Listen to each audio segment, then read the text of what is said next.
During the rise of nu metal in the mid to late 90s, a quintet from Atlanta, Georgia, calling themselves Sevendust, would find its footing. Besides impacting the music scene with a charismatic black frontman in LaJohn Witherspoon, they also ran into some turmoil, going bankrupt, dealing with death. They had difficulty balancing work and family life, and to top it off, they dealt with substance abuse. Today, let's explore the career of Sevendust. Sevendust's origins dated back to the early 90s when bassist Vince Hornsby and drummer Morgan Rose were jamming in the same rehearsal space, but they were in their own respective bands named Stiff Kitty and Bums Rush. The pair talked about jamming for a while, and finally by 1994 they'd each leave their respective bands and form their own outfit together called Snake Nation. John Connolly, who was a tenant in one of the same apartments as Rose, had previously drummed with the band Peace Dogs, and he would later join Snake Nation as the guitarist. While Hornsby and Rose noted his lack of experience with the guitar and the fact that he didn't have a guitar strap, they liked what he was playing, and their jam sessions soon became more frequent. Connolly would later recall his transition into the role, telling Metal Hammer, "Rose and I lived in the same apartment, so I went over to his place, and the first song I heard was Black, which was a song that would later become one of Sevendust's best-known tracks."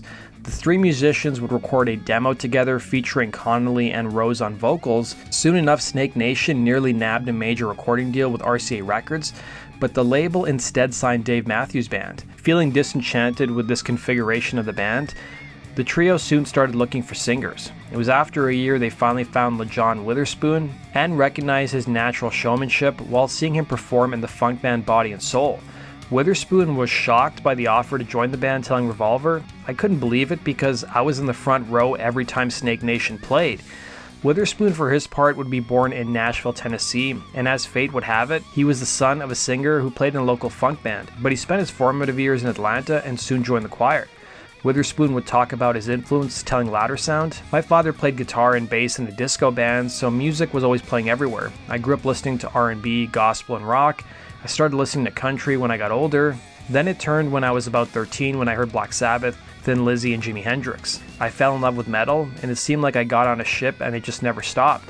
In a separate interview, Witherspoon would tell Heavy Music Mag some of those early days with the trio, saying, "I was playing on a Monday night in a little band I had, and they said they'd really like to get together and to come down to the rehearsal space.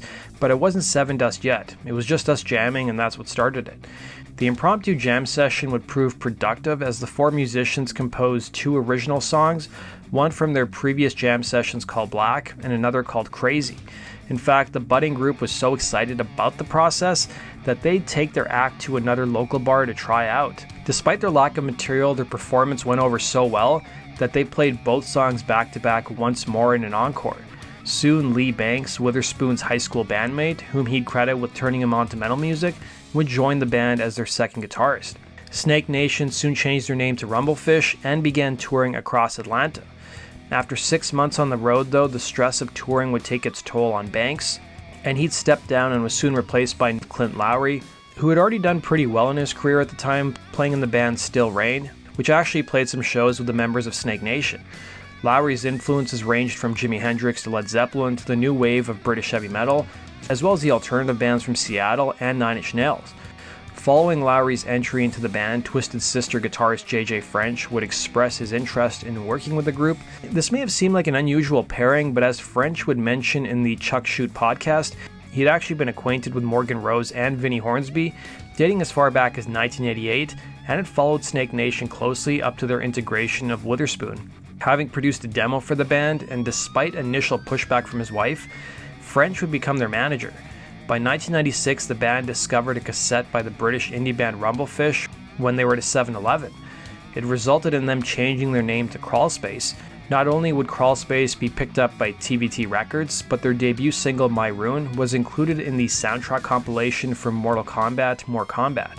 Just as things were looking up though, another musical act who wanted to use the same name offered Crawlspace several $1,000s to buy the name from them. Rather than relent, the band opted to instead change their name to Sevendust, which was derived from a common brand of insect repellent, and they'd stick with that name for good. The newly christened Sevendust would spend a month from July to August of that year recording what would be their self-titled debut record. Once the album was released on April 25, 1997, it included some familiar songs, including their first ever composition Black as the lead single, and a re-recording of the Crawlspace song My Rune. but it would only move about 300 copies in its first week and continue to stall for several months. Witherspoon would comment on the album's initial run, telling the Morning Call newspaper, "I don't think anyone really liked Sevendust in the beginning. We only had one record label that liked us, one manager, and one booking agent. The members were oblivious or just didn't care about the group's poor commercial performance for their debut record." Witherspoon would tell Heavy Magazine, "I was 21 years old, I had a record deal, we didn't care about the numbers, not even today. It's still just an honor to be relevant in the music business when it's so crazy and you can be here 1 minute and then you're gone. We were on Ozfest, all of a sudden Ozzy and Lemmy from Motorhead was my buddy." Despite the members' indifference to the record sales, TVT kept pushing the album. The label would send public access TV stations a half-hour performance of the band to air nationally, and they'd also put the band on the road for an extended tour comprising of about 450 shows, including a slot at the Dynamo Open Air Festival in the Netherlands and a breakout stint at Ozfest 98, and it was at that point the album gained considerable momentum. The song Black would be one of 3 singles from their debut album that made the top 40 on the Billboard mainstream rock charts in 1998. By May of 1999, the group's debut album achieved gold status, selling over 730,000 copies in the US alone. Despite the band's commercial success, they ended up nearly broke. They would grow suspicious of JJ French for taking a substantial manager sum, but they would also put the blame on themselves, who by their own admission would spend thousands of dollars on drugs and alcohol. Connolly would tell Revolver magazine, "The amount of overhead we had left us in the red for $500 every day. You do that for a year, then you get a bill saying, 'Yeah, you owe me $180,000, and we're like, "How? We made a bunch of money, right?" Nope. Nonetheless, the band continued expanding their profile, touring relentlessly, playing the 1999 iteration of Woodstock, alongside more big-name acts like Korn, Creed, Limp Bizkit, and Metallica. Apart from touring, they'd also be writing and recording their follow-up album, Home, and on the Garza podcast, Morgan Rose alluded to how their involvement with drugs was evident at this point in their career compared to their first album, revealing, "None of us were into drugs or alcohol at that time, we were just not into it. Then you go on the road for 21 months, it starts to happen. There was a rule in the band. Anybody who does coke will be effing fired. That changed. We had 2 weeks off and we were chomping to get into the studio and start writing again. We wrote a handful of songs and they were all terrible. The whole idea for the album is that we've been gone so long and we wanted to be home, but the record label heard our first demos and we're like, we gotta get them out of Atlanta." TVT would end up relocating the band to Brookfield, Massachusetts to continue writing their second album, and it was through their friendship with the band Snot that Sevendust found a studio to record in Longview Farm Studios, where they began making headway. The release of Home fared much smoother. The album would be released on August 24th, 1999, and spent a total of 14 weeks on the Billboard 200 charts, peaking at number 19, while the singles Denial and Waffle each fared decently on the mainstream rock and modern rock tracks charts. By the new millennium, Sevendust sought to take their time with their next album, Animosity, as the writing and recording as well as production would take a full year to complete.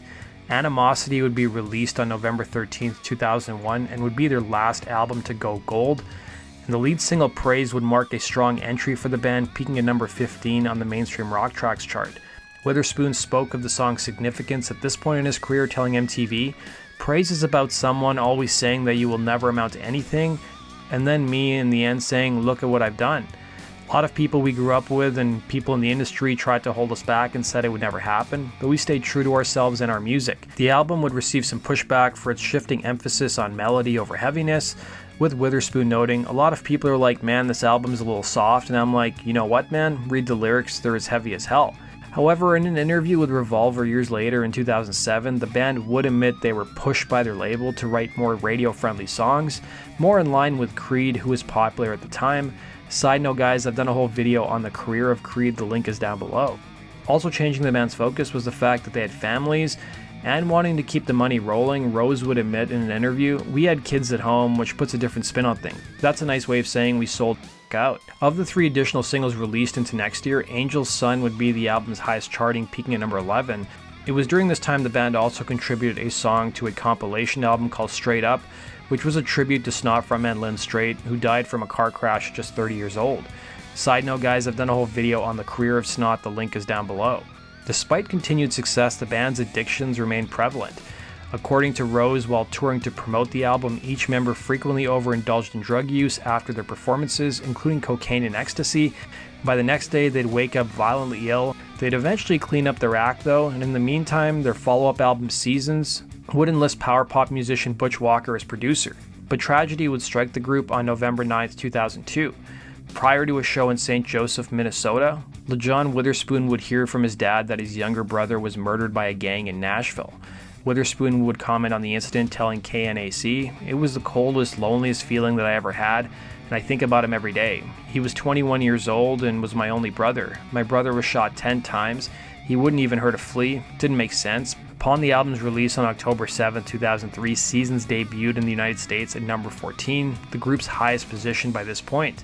Its lead single, Enemy, made the top 10, and it would earn the group strong first-week sales of 78,000 copies. Sevendust initially toured the album with a series of lengthy acoustic shows into 2004, and their show at the Georgia Theatre became the basis for their first live album, Southside Double Wide Acoustic Live. It was following these shows the band continued as a supporting act for the group Stained and went on a national tour with Cold that spring.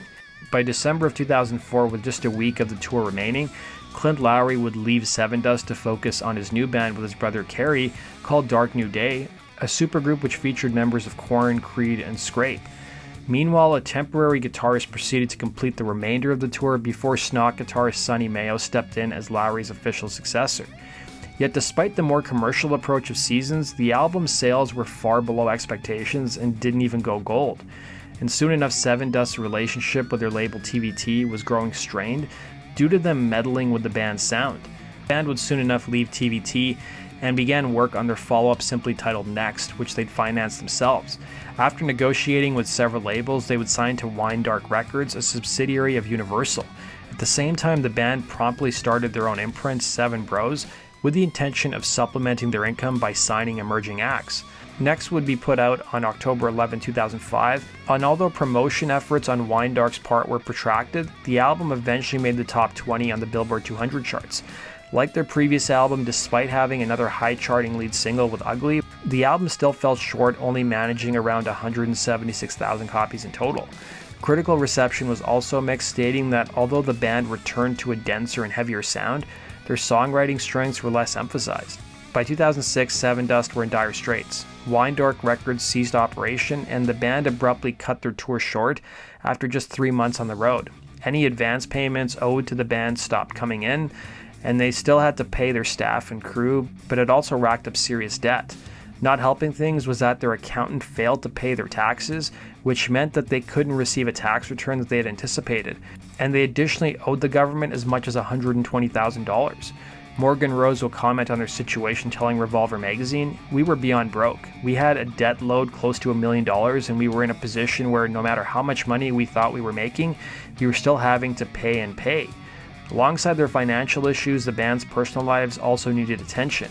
The members now had families who they hadn't spent much time with after years on the road, but no one seemed to have it as bad as drummer Morgan Rose. Rose would have several terrible things happen to him in his personal life, as his grandfather would pass away, and he would be arrested as part of a drug raid, recalling to Metal Hammer. "It's an interesting situation when you're sitting at someone's house watching a basketball game, and 40 or 50 SWAT guys come in with machine guns. I thought it was robbery at first, then I realized there wouldn't be many people robbing the house. I kept telling them I don't do drugs, and they were like, 'You're a rock star, of course you don't do drugs.'" To make matters worse, Rose was also involved in a bitter divorce and custody dispute with his ex-wife, ex-Cold Chamber bassist Raina Foss. He would tell Metal Hammer, "Raina got everything that had been generated during this entire marriage, including the house, and I took all the debt. I almost had to turn around and stay at my mother's house so I could wait for a check to come in so I could get an apartment. It was that bad." Amidst all the turmoil in his personal life, Rose soon turned to the bottle and isolated himself from everybody. But soon enough, he seemed to turn his life around. The time away from each other proved to be good for Sevendust, and they soon began writing material for their 6th album, Alpha. The band would fund the sessions with credit cards and any remaining cash they had, and it seemed like their chances of finding a new label were pretty slim, but they ended up signing with Independent Label Group, which was a company that was under Warner Brothers. While the band received a small advance from the label, they were granted full creative control and also made a leap to handling the business side themselves. Witherspoon emphasized how this instance reinvigorated their spirits, recalling, "I feel like a 21-year-old kid again, jamming with my boys in the rehearsal room. I think God has a plan for us, and whether the industry has a plan for us or not, we're about to come and whip everyone's ass."